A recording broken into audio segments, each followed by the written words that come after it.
Hello everyone, कैसे हो? मैं हूं आपका दोस्त अभिषेक। तो दोस्तों, आज जो वीडियो लेकर आया हूं वो करेंट अफेयर का वीडियो है। और आज से इस चैनल पर करेंट अफेयर का ही वीडियो डाला जाएगा। अगर चैनल पर नए हैं तो चैनल को सब्सक्राइब करिए और लाइक करिए, ताकि नया वीडियो जैसे ही अपलोड करूँ वैसे ही आप सभी तक जल्द से जल्द पहुँच सके। तो चलिए वीडियो को स्टार्ट करते हैं। 2024 के इंपॉर्टेंट करंट अफेयर्स को। तो इस प्रश्न में आपसे पूछ रहे, प्रधानमंत्री नरेंद्र मोदी जी कहां पर BAPS हिंदू मंदिर का उद्घाटन करेंगे? तो आंसर होगा यूनाइटेड अरब अमीरात। तो प्रधानमंत्री नरेंद्र मोदी 14 फरवरी 2024 को यूनाइटेड अरब अमीरात के अबू धाबी में BAPS हिंदू मंदिर का उद्घाटन करेंगे और उन्हें अभी इसके लिए इन्विटेशन मिला है। मंदिर के जो निदेशक मंडल है उनकी ओर से इन्विटेशन दिया गया और उन्होंने इसको स्वीकार कर लिया। और इस मंदिर को दुनिया भर में भारत के आध्यात्मिक प्रभाव के प्रतीक के रूप में चित्रित किया गया है। तो सिंपल सा याद रखना, मोदी जी कहां पर BAPS हिंदू मंदिर का उद्घाटन करेंगे? तो आंसर होगा यूनाइटेड अरब अमीरात। देखो, पहले यूनाइटेड अरब अमीरात की बात करते हैं। अभी काफी चर्चा में रहा ये। कैपिटल इसकी अबू धाबी है, करेंसी है दिरहम। और यूनाइटेड अरब अमीरात में अरब क्षेत्र का पहला परमाणु रिएक्टर शुरू हुआ, जिसका नाम है बराकाह न्यूक्लियर पावर प्लांट। और अभी आपने पढ़ा था कि भारत ने यूनाइटेड अरब अमीरात को पहली बार कच्चा तेल खरीदने के लिए रुपये में भुगतान किया। अभी यहाँ पे इसी साल मशीन कैन सी 2023 समिट का आयोजन हुआ था और दुनिया का सबसे बड़ा single site solar power plant ये स्थापित हुआ यहीं पे, जिसका नाम अल दफरा है। अभी कोप 28 का आयोजन हुआ यूनाइटेड अरब अमीरात में। और इस साल 2024 में कोप 29 का आयोजन होगा अजरबैजान की कैपिटल बाकू में। अभी अंडर 19 एशिया कप 2023 का आयोजन हुआ था यूनाइटेड अरब अमीरात में, जिसको बांग्लादेश ने जीता था यूनाइटेड अरब अमीरात को हरा के। अभी कला और साहित्य में यूनाइटेड अरब अमीरात का ग्रेट अरब माइंड्स अवार्ड जीता था वासिनी लॉरेट्स ने। ये अल्जीरिया देश के प्रोफेसर हैं और इस अवार्ड को अरब नोबल के नाम से भी जानते हैं। और हमने ये भी पढ़ा था कि यूनाइटेड अरब अमीरात ये 2023 से लेकर 2027 तक विश्व मौसम विज्ञान संगठन की अध्यक्षता भी कर रहा है। और यूनाइटेड अरब अमीरात ने चांद के लिए कौन सा रोवर भेजा? राशिद रोवर भेजा। और होप मिशन शुरू किया था मंगल के लिए। अच्छा, वैसे प्रश्न में हमने मंदिर की बात की है, तो यहाँ पे 2023 में जो भी इम्पोर्टेंट मंदिर आपके न्यूज में रहते हैं मैं आपको रिवाइज कराऊंगा। जैसे कि आपको याद होगा कि दुनिया का सबसे बड़ा रामायण मंदिर ये कहाँ पे बन रहा है? बिहार में बन रहा है, 2025 तक बन जाएगा। अभी उत्तर प्रदेश के अयोध्या में बनेगा मंदिर संग्रहालय। प्रधानमंत्री मोदी जी ने मध्य प्रदेश में संत रविदास मंदिर की आधारशिला रखी थी। दुनिया का सबसे बड़ा धार्मिक स्मारक बनेगा पश्चिम बंगाल में। ये जो धार्मिक स्मारक है ये वैदिक तारामंडल का मंदिर है। ये दुनिया का सबसे बड़ा गुम्बद भी होगा। और विश्व का सबसे बड़ा अंतरराष्ट्रीय सम्मेलन और एक्सपो हुआ था अभी वाराणसी में ही। तुंगनाथ मंदिर कहाँ पर है? उत्तराखंड में है।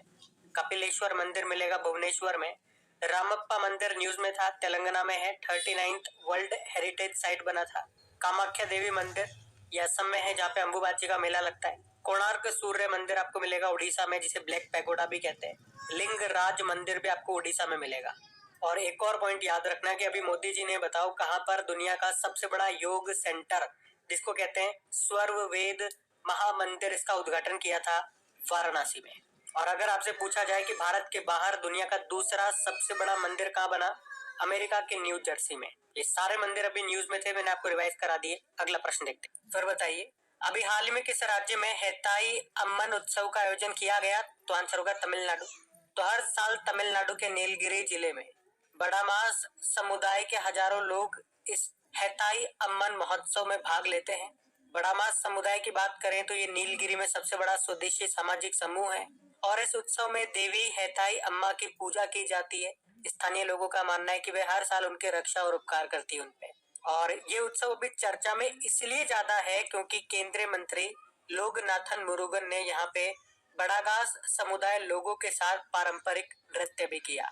ये मत्स्य पालन, पशुपालन और डेयरी मंत्रालय व प्रसारण मंत्रालय में राज्य मंत्री है। तो हेथामाई अम्मन उत्सव अभी न्यूज में था। कहाँ पे मनाया गया? तमिलनाडु में, ये याद रखना। बड़ामास समुदाय के लोगों के द्वारा इसका आयोजन किया जाता है। और अगर डेली आप करिके एग्जाम चैनल पे करंट अफेयर्स देखते हैं तो आपको पता है अभी हमने न्यूज सीरीज स्टार्ट की। हम कोशिश कर रहे हैं डेली एक स्टेट को लें और उसका निचोड़ निकाल लें। मतलब उससे जो भी मोस्ट इम्पोर्टेंट स्टैटिक बनते हैं वो हम कवर कर लें।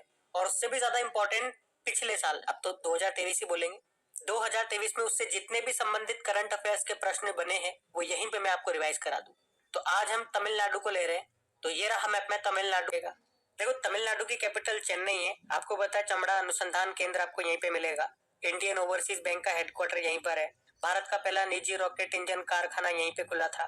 मुख्यमंत्री हैं एम.के. स्टालिन, द्रविड़ मुनेत्र कड़गम पार्टी के नेता हैं और इनकी ऑटोबायोग्राफी आई थी अभी, जिसका नाम उंगलिल ओरुवन है। गवर्नर कौन है? आर.एन. रवि है। लोकसभा की यहाँ पे 39 सीटें हैं, राज्यसभा की 18 हैं और विधानसभा की 234। बाकी यहाँ का राजकीय पशु नीलगिरी ताहर है। पक्षी है पन्ना कबूतर, जिसे एमराल्ड डव कहते हैं। वृक्ष है ताड़ का यानी कि पाम ट्री और फूल है ग्लोरियोसा लिली। यहाँ पे सत्यमंगलम टाइगर रिजर्व आपको मिलेगा। Mudumalai national park, Gundai national park, Annamalai national park जिसे इंदिरा गांधी नेशनल पार्क कहते हैं और मुकुर्ती नेशनल पार्क मिलेगा। यहाँ का क्लासिकल डांस भरतनाट्यम है। यहाँ पे दो आपको न्यूक्लियर पावर प्लांट मिलेंगे, एक तो कुडनकुलम न्यूक्लियर पावर प्लांट और कलपक्कम न्यूक्लियर पावर प्लांट। और याद रखना, यहाँ की शास्त्र और तमिल शास्त्र भाषा का दर्जा पाने वाली पहली भारतीय भाषा बनी थी। और जल्लीकट्टू त्योहार बहुत फेमस है, ये तमिलनाडु का है। तमिलनाडु के समुद्री तट को क्या कहते हैं? कोरोमंडल तट कहते हैं। अब आप लोग कमेंट करके बताओ, केरल के समुद्री तट को क्या कहा जाता है? तमिलनाडु के ये तो मैंने आपको स्टैटिक बता दिए। अब हम 2023 में तमिलनाडु कहाँ कहाँ पे न्यूज में रहा था, हमने क्या क्या इससे करंट अफेयर्स पढ़े, वो मैं आपको रिवाइज कराऊंगा। एक तो आपने पढ़ा था अभी चेन्नई ग्रैंड मास्टर 2023 का खिताब जीता डी गुकेश ने। और सबसे इम्पोर्टेंट, अभी 2024 में जो खेलो इंडिया यूथ गेम्स का 6ठा संस्करण होगा, ये तमिलनाडु में ही होगा, जिसका मैस्कॉट है वीर मंगाई। अभी भारत में न्यूट्रिनो वेधशाला ये कहाँ पे बनाई जाएगी? तमिलनाडु में। किस राज्य का पहला तट मंदिर भारत का पहला हरित ऊर्जा पुरातत्व स्थल बना? तमिलनाडु का। अभी तमिलनाडु सरकार ने कलेगनार महिला अधिकार अनुदान योजना शुरू की थी, जिसमें महिलाओं को हर महीने 1,000 रुपए दिए जाएंगे।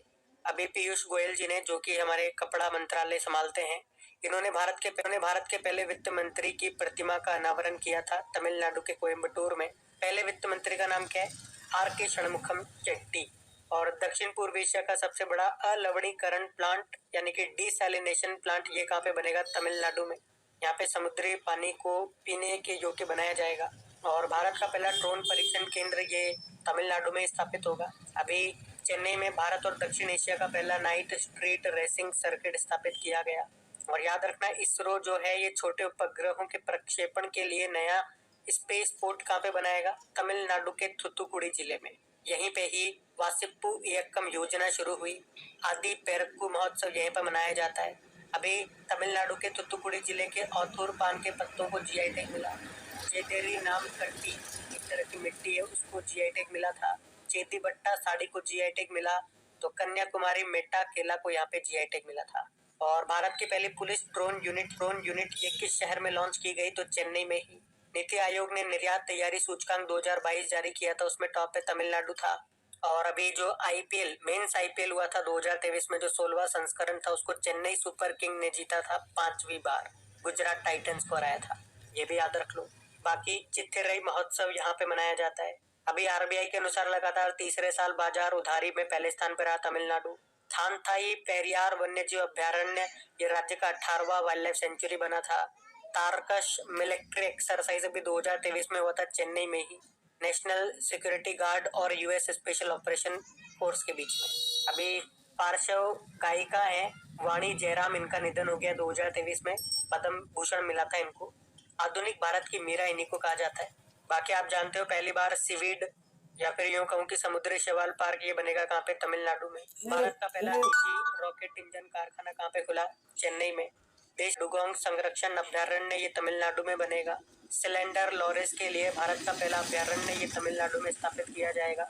और तमिलनाडु ने पुदुमाई पेन योजना इसको शुरू किया था। उसके अलावा भारत का पहला नेशनल फूड सिक्योरिटी म्यूजियम खाद्य सुरक्षा संग्रहालय ये कहाँ पे स्थापित हुआ? तमिलनाडु के तंजावुर में। तंजावुर में आपको बृहदेश्वर मंदिर भी मिलेगा। तो इन सब कारण से तमिलनाडु ये आपके न्यूज में था, तो इनको ध्यान रखना। और वीडियो प्लीज अगर अभी तक आपने लाइक नहीं किया तो वीडियो को लाइक जरूर करना। अगर कंटेंट अच्छा लगता है तो, मेहनत अच्छी लगती है तो प्लीज वीडियो को लाइक जरूर करना और दोस्तों के साथ में इसको शेयर जरूर करना। आज के हमारे वीडियो के लाइक का टारगेट रखते हैं 6000 लाइक का। तो वीडियो पसंद आता है तो इसे लाइक जरूर करना और दोस्तों के साथ में शेयर जरूर करना। अभी अगला प्रश्न, फिर बताओ, इसरो खुफिया क्षमता को बढ़ावा देने के लिए 5 सालों में कितने उपग्रह सैटेलाइट लॉन्च करेगा? तो आंसर होगा 50। तो इसरो के जो वर्तमान अध्यक्ष हैं एस सोमनाथ, जो कि इसरो के 10वें नंबर के अध्यक्ष हैं, अभी उन्होंने कहा है कि इसरो ये अगले 5 सालों में महत्वपूर्ण स्थानिक खुफिया जानकारी एकत्र करने के लिए 50 उपग्रहों को लॉन्च करेगा। और ये उपग्रह, ये सैटेलाइट मुख्य रूप से सेना के उपयोग के लिए मिलिट्री सैटेलाइट होंगे। ये उपग्रह हजारों किलोमीटर के दायरे से विभिन्न गतिविधियों का पता लगाने में सक्षम होंगे, जिससे देश के सामने आने वाले खतरों को बेहतर ढंग से निपटाया जा सकेगा। अच्छा, वैसे अगर बात करें कि अभी किस देश के पास सबसे ज्यादा मिलिट्री सैटेलाइट्स है, तो अमेरिका इस मामले में पहले स्थान पर है। 239 इसके पास मिलिट्री सैटेलाइट्स है। उसके बाद चाइना का नंबर आता है, इसके पास 140 है। फिर रशिया का नंबर आता है 106। भारत 7वें नंबर पे आता है इस मामले में। केवल 9 हमारे पास मिलिट्री सैटेलाइट्स है, इसलिए इनको लॉन्च करना हमारे लिए ज्यादा इंपॉर्टेंट है। तो ये प्रश्न भी इंपॉर्टेंट है। अब बात इसरो की है, तो इसरो के बारे में जानो। देखो, इसरो मतलब इंडियन स्पेस रिसर्च ऑर्गेनाइजेशन, स्थापना होती 1969 में। चेयरमैन है एस सोमनाथ। हमने कहा 10वें नंबर के हैं। अभी इनकी ऑटोबायोग्राफी आई थी जिसका नाम है नीलावु कुदीचा सिम्हांगल, मलयालम भाषा में इन्होंने लिखा है। हेडक्वार्टर तो इसका बंगलुरु में हो गया, लेकिन इसका मोटो होता है space technology is in service of human kind. और ये पॉइंट जरूर याद रखना कि मोदी जी ने इसरो को 2 लक्ष्य दिए थे, जिसमें से पहला था 2035 तक खुद का स्पेस स्टेशन बनाना, और दूसरा लक्ष्य है 2040 तक चांद पर मानव को भेजना। वैसे हमारा एक मानव मिशन भी है जिसे आप कहते हो गगनयान मिशन। ये इसरो का पहला मानव मिशन है जो कि मानव को अंतरिक्ष में लेकर के जाएगा। अच्छा, हमारा एक समुद्री मिशन आपको याद होगा जिसका नाम है समुद्रयान मिशन, जिसमें भारत गहरे समुद्र में मिलने वाले खनिज पदार्थों और जलीय जीवों के बारे में स्टडी करेगा। और उसमें जो वाहन नीचे जाएगा समुद्र के नीचे नीचे, तो उसमें 2 प्रश्न बनेंगे। उस वाहन का नाम क्या है और कितना नीचे जाएगा। तो 6000 मीटर तक जाएंगे नीचे, और उस वाहन का नाम है मत्स्य 6000। ये जरूर याद रखना। अगला प्रश्न देखते हैं।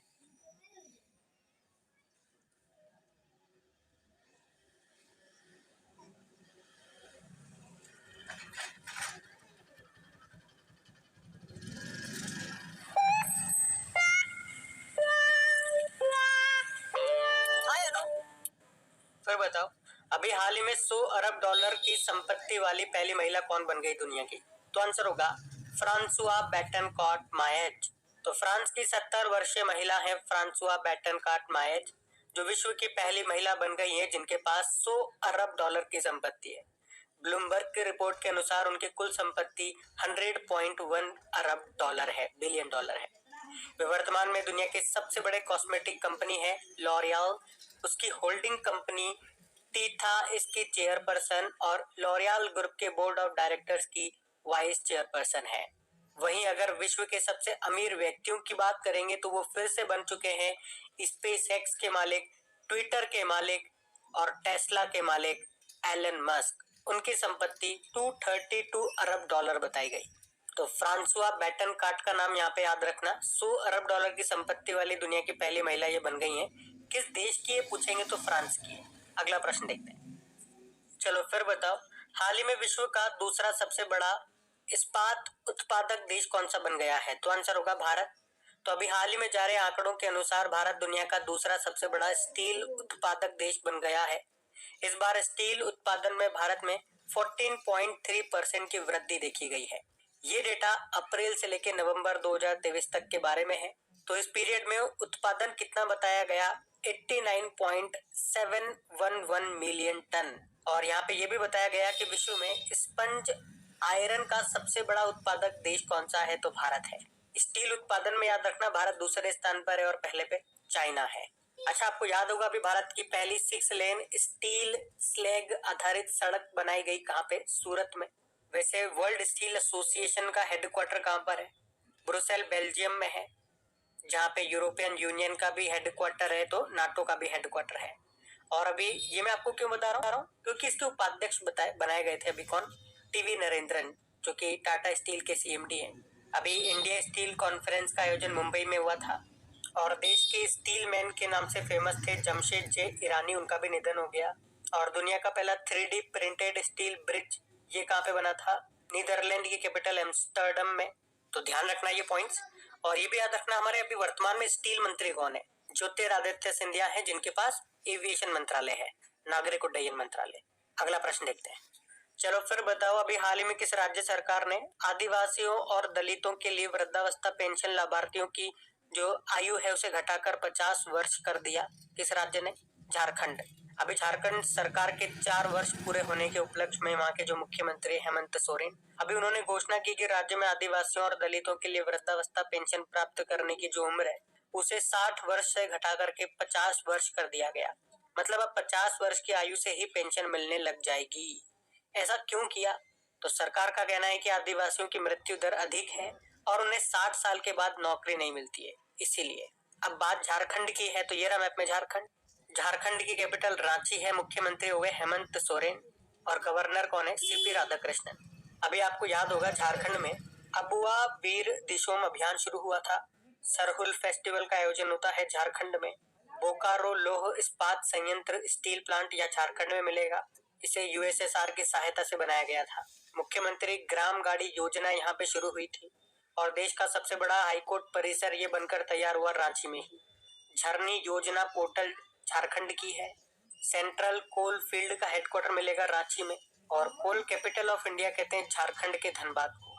यहाँ पे आपको बेटला नेशनल पार्क मिलेगा, दलमा वाइल्ड लाइफ सेंचुरी आपको मिलेगा और जो हमारे ट्राइबल अफेयर्स मिनिस्टर है, जनजातीय मामलों के मंत्री हैं अर्जुन मुंडा, उनका निर्वाचन क्षेत्र है खूंटी झारखंड।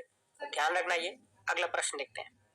चलो फिर बताओ, अभी हाल ही में किसने नेशनल ट्रांजिट पास सिस्टम को लॉन्च किया? तो आंसर होगा भूपेंद्र यादव। तो हमारे पर्यावरण वन व जलवायु परिवर्तन मंत्री हैं भूपेंद्र यादव और अभी उन्होंने पूरे भारत में नेशनल ट्रांजिट पास सिस्टम को लॉन्च किया है। इसका उद्देश्य क्या है? लकड़ी, बांस और वन उत्पादों के परिवहन के लिए देश के हर राज्य में आप जा सकते हो इस नेशनल ट्रांजिट पास सिस्टम की मदद से। मतलब अब आपको हर राज्य में जाने पर अलग अलग परमिट नहीं बनाना पड़ेगा। मतलब पूरे देश में एक ही परमिट लागू कर दिया गया है। पर याद रखना किसके लिए? लकड़ी और वन उत्पादों के लिए। तो वन ट्रांजिट पास सिस्टम का उद्देश्य क्या है? वन नेशन वन पास प्रणाली को लागू करना। जैसे कि नहीं है क्या, one nation one ration card, one nation one student ID, जो अपार आईडी आई थी, वन नेशन वन फर्टिलाइजर, उसी तरह से है ये वन नेशन वन पास। एक बार पास बना लो फिर आप किसी भी राज्य में चले जाओ, बार बार पास बनाने की जरूरत नहीं है। लेकिन मैंने आपको स्टार पॉइंट डिस्क्लेमर डाल के बता दिया है किसके लिए? लकड़ी और वन उत्पादों के लिए। तो एक लाइन में अगर इस पूरी बात को समराइज करा जाए तो इसको लॉन्च करने का उद्देश्य क्या है कि पूरे देश में लकड़ी और बांस और अन्य वन उत्पादों के परिवहन को आसान बनाना। तो याद रखना किसने लॉन्च किया? हमारे पर्यावरण मंत्री भूपेंद्र यादव ने। अगला प्रश्न देखते हैं। चलो फिर बताओ, हाल ही में किसने फीस्ट सॉफ्टवेयर को लॉन्च किया? तो आंसर होगा इसरो। तो अभी इसरो ने ये फीस्ट नाम से एक सॉफ्टवेयर को डेवलप किया है। फीस्ट का फुल फॉर्म हो गया finite element analysis of structures. Actually में तो इसे विक्रम साराभाई स्पेस सेंटर ने तैयार किया है, जो कि इसरो का ही एक महत्वपूर्ण केंद्र है, जिसका मुख्यालय आपको मिलेगा केरल की कैपिटल तिरुवनंतपुरम में। यहाँ पे आपको याद हो तो रॉकेट वगैरह जो भी सैटेलाइट वगैरह होते हैं वो यहीं पे बनाए जाते हैं, तैयार किए जाते हैं। अब इन्होंने ये सॉफ्टवेयर तो लॉन्च कर दिया, ये आपको पता चल गया, लेकिन ये काम क्या करेगा? तो जो आपके रॉकेट हो गए, जो सैटेलाइट्स हो गए, जो इमारतें हो गई, उनकी संरचना को पूरा करने का ये काम करेगा। जैसे कि आपको कोई रॉकेट बनाना है तो आप पहले क्या करो, इस सॉफ्टवेयर की मदद से उसे तैयार कर लोगे। उसमें आप देख लोगे कि अच्छा मैं ये ऐसा बनाना चाहता हूँ, ये इसमें सिस्टम जोड़ूंगा तो ये कैसे काम करेगा, ये काम करेगा नहीं करेगा, अच्छा इसमें से क्या सिस्टम हटा दूं, क्या सिस्टम जोड़ दूं, ये आप इस सॉफ्टवेयर की मदद से पहले बना करके देख पाओगे और सक्सेसफुल रहता है तो फिर आप उसे असली में बना लोगे। तो ये रहेगा इस सॉफ्टवेयर का काम। अभी तक भारत की जो भी कंपनियां, जो भी प्राइवेट कंपनियां हैं जो रॉकेट बनाती है, सैटेलाइट बनाती हैं, वो भी इन सॉफ्टवेयर का इस्तेमाल करती है, लेकिन वो विदेशी सॉफ्टवेयर का इस्तेमाल करती है जो बहुत महंगे पड़ते हैं। अब इसरो ने इसको बना दिया है तो हमें ये सस्ता मिलेगा, तो एक तो ये बेनिफिट हमारे पास हो गया, स्वदेशी है, सस्ता है। अच्छा सॉफ्टवेयर की बात आई तो मुझे नाम याद आ रहा है, ओपन काइलिन। ये क्या है? तो ये चाइना ने अपना खुद का एक कंप्यूटर ऑपरेटिंग सिस्टम तैयार किया है। एक फास्टर सॉफ्टवेयर भी आपको याद होगा, इसको सुप्रीम कोर्ट ने लॉन्च किया था। और इसी तरह से केंद्र सरकार ने रियल टाइम में बाढ़ यानी कि फ्लड से जुड़े अपडेट्स को भेजने के लिए फ्लड वॉच नाम से एप्लीकेशन लॉन्च किया था। और बताओ भाई, भूमि राशि पोर्टल को किसने लॉन्च किया था? सड़क व परिवहन मंत्रालय ने। प्रोजेक्ट प्रयास को लॉन्च किया था विश्व प्रवासन संगठन ने, इंटरनेशनल ऑर्गेनाइजेशन ऑफ माइग्रेशन ने। ई अमृत एप्लीकेशन को लॉन्च किया था नीति आयोग ने ई व्हीकल को बढ़ावा देने के लिए। सुप्रीम कोर्ट भी कई तरह से अभी न्यूज में था। एक तो सुस्वागतम पोर्टल इन्होंने लॉन्च किया, एक सुपेस हो गया, फास्टर हो गया, और अभी सुवास पोर्टल लेटेस्ट इन्होंने लॉन्च किया था। निदान पोर्टल को लॉन्च किया था नारकोटिक्स कंट्रोल ब्यूरो ने। अभी टेक्सटाइल मिनिस्ट्री ने, जिसके मंत्री पीयूष गोयल है, इन्होंने पाट मित्रो नाम से एप्लीकेशन लॉन्च किया था। उद्गम पोर्टल को लॉन्च किया था आरबीआई ने लावारिस धन के वारिस का पता लगाने के लिए। एक प्रोजेक्ट उद्भव को लॉन्च किया था भारतीय सेना ने। और यूजीसी ने 3 तरह के पोर्टल लॉन्च किए थे, सीयू चयन, उत्साह और ई समाधान पोर्टल। तो ये सब न्यूज में रहे, इनको ध्यान में रखना। अगला प्रश्न देखते हैं। चलो फिर बताओ, हाल ही में किसे अग्निशमन सेवा, नागरिक सुरक्षा और होमगार्ड के महानिदेशक के रूप में नियुक्त किया गया? तो आंसर होगा विवेक श्रीवास्तव। तो विवेक श्रीवास्तव का नाम याद रखना, जिनको अभी अग्निशमन सेवा, नागरिक सुरक्षा और होमगार्ड का नया डायरेक्टर जनरल बनाया गया है। अभी आप लेटेस्ट हमने पढ़ा था, सीआईएसएफ की पहली महिला महानिदेशक डायरेक्टर जनरल बनी है नीना सिंह, का नाम मोस्ट इम्पोर्टेंट हो गया। सीआरपीएफ के डायरेक्टर जनरल बन गए अनीश दयाल सिंह। वहीं आईटीबीपी के बन गए राहुल रसगोत्रा। बीएसएफ के पूछूं तो अभी बॉर्डर सिक्योरिटी फोर्स के नितिन अग्रवाल बने थे अभी कुछ समय पहले। तो ये सारे इंपॉर्टेंट नाम मैंने आपको रिवाइज करा दिए ऑप्शन के फॉर्म में, याद रखना। अगला प्रश्न देखते हैं। चलो फिर बताओ, अभी हाल ही में किस राज्य ने अभय हस्तम लॉन्च किया है? तो आंसर होगा तेलंगाना। आपको याद है, अभी तेलंगाना में पहली बार कांग्रेस की सरकार आई है, मुख्यमंत्री बने थे रेवंत रेड्डी, और इन्होंने चुनाव से पहले 6 योजनाओं को शुरू करने की बात कही थी। तो अब ये जीत गए तो इन्होंने वो 6 गारंटी लागू करने का ऐलान कर दिया, और उसी के लिए ये अभय हस्तम कार्यक्रम शुरू किया है कि 6 गारंटी योजनाओं को 100 दिनों में शुरू करेंगे। जो कहा है वो करेंगे। 6 योजनाएं कौन कौन सी हैं और उनका संबंध क्या है? तो महालक्ष्मी योजना है, महिला केंद्रित वेलफेयर प्रोग्राम एक तरह से। इयतु भरोसा योजना है किसानों और कृषि श्रमिकों के लिए। इंदिराम्मा योजना है, गरीब लोगों को सस्ते घर दिलाना इसका उद्देश्य है। गृह ज्योति योजना, इसमें बिजली बिल सब्सिडी की गारंटी दी जाएगी।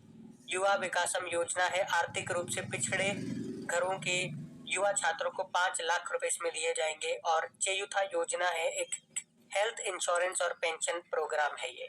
अब बात तेलंगाना की है, तो ये रहा मैप में तेलंगाना। देखो, तेलंगाना आपको पता है आंध्र प्रदेश से अलग होकर के बना था कब? 2 जून 2014 को। इसका कैपिटल हैदराबाद है, जो मूसी नदी के किनारे है, याद रखना। रेवंत रेड्डी नए मुख्यमंत्री बन गए और गवर्नर तमिलिसाई सौंदरराजन है। आपको याद होगा 2024 में भारत में ई ब्रिक्स का जो दूसरा संस्करण होगा वो हैदराबाद में होगा। यहीं पे बथुकम्मा फेस्टिवल मनाया जाता है, जिसे फूलों का त्योहार भी कहते हैं। और मोदी जी ने तेलंगाना में समक्का सरक्का जनजातीय विश्वविद्यालय खोलने की भी घोषणा की थी। भारत का पहला सोलर साइकिल ट्रैक ये कहाँ पे बनाया गया? हैदराबाद में ही, जिसकी लंबाई है 23 किलोमीटर। और भारत का पहला कृषि डेटा एक्सचेंज कहाँ पे लॉन्च हुआ? ये भी हैदराबाद में। अभी ग्रीन सिटी अवार्ड मिला था हैदराबाद को ही। तो इन सब कारण से ये न्यूज में था। तो गाइस, ये था आज का आपका करंट अफेयर्स का सेशन। एक बार फिर से याद दिला रहा हूँ, वीडियो अच्छा लगा तो इसे लाइक जरूर कीजिएगा और अपने दोस्तों के साथ में इसे शेयर जरूर करना। आज के वीडियो को हमारा लाइक का टारगेट है 6000 लाइक का, तो इस वीडियो को अपना कीमती लाइक जरूर दीजिए। अभी हम कल के करंट अफेयर्स का क्विक रिवीजन कर लेते हैं। तो पहला प्रश्न पूछा था, भारत की पहली पनडुब्बी पर्यटन सुविधा ये किस स्थान पर शुरू की जाएगी? गुजरात। फिर पूछा, किस देश ने ब्रिक्स संगठन में जुड़ने से मना कर दिया? अर्जेंटीना। भारत ने किस देश को पहली बार कच्चा तेल खरीदने के लिए रुपये में भुगतान किया? यूनाइटेड अरब अमीरात। गॉड ऑफ केओस क्षुद्र ग्रह का अध्ययन करने के लिए एक मिशन शुरू किया है नासा ने। जनवरी 2024 में कारगिल युवा महोत्सव का आयोजन किस राज्य में होगा? असम। इंडियन ऑयल के अगले निदेशक के रूप में नियुक्त किया रश्मि गोयल को। हुंडई मोटर इंडिया लिमिटेड की ब्रांड एम्बेसडर बनी दीपिका पादुकोण। चर्चा में रहा पॉम्पेयो का संबंध किससे है? Genetic disease. चाइना के नए रक्षा मंत्री बन गए टोंग चुन। और 12वें दिव्य कला मेले 2023 का आयोजन हुआ सूरत में। अभी कल का होमवर्क प्रश्न। तो वीडियो कैसा लगा कमेंट करके ज़रूर बताइए। तो चलिए मिलते हैं नेक्स्ट वीडियो में।